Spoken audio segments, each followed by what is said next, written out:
In today's video, I'm going to teach you how to add an Instagram logo in Canva. This is a quick, reliable way to include a recognizable social icon in your design, whether you're building a post, a flyer, or a presentation. Start by opening your Canva project, the design you're already working on. Once your canvas is visible, look to the left-hand side panel and choose Elements. This is where Canva stores all the shapes, graphics, icons, and brand symbols you can add to your design. At the top of the Elements panel, you'll see a search bar. Type the word Instagram and press Enter. You'll now see a variety of Instagram logos and icons. These can include the classic multicolor gradient logo, the simple black or white glyph, outline styles, stickers, and even animated options. To add one, simply click on the logo you like, and it will drop straight into your design. That's the core process.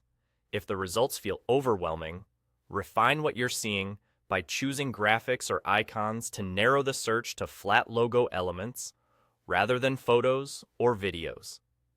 If you specifically want the official look, choose a style that clearly represents Instagram and avoid unrelated graphics. Some icons allow color changes. Others, like the multicolor gradient, are fixed. This is normal and helps maintain brand consistency. Once the logo is on your canvas, position it by dragging it where you want it to appear. Resize it using the corner handles so it scales proportionally.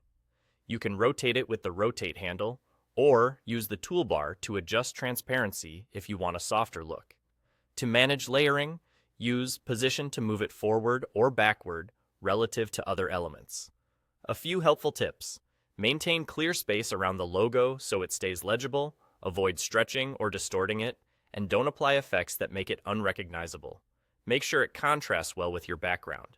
If your design is busy, consider placing the logo over a subtle shape or a small solid patch for clarity. If you see a crown or watermark on an element, that indicates it's a pro or paid graphic. You can either select a free alternative or license it as needed. If your search returns unrelated items, double-check your spelling and confirm you're searching within Elements. You can also try Instagram logo or Instagram icon for more precise results. And that's it. Open your project, go to Elements, search Instagram, click the logo you want, and it's added. Simple, clear, and ready to use in your design.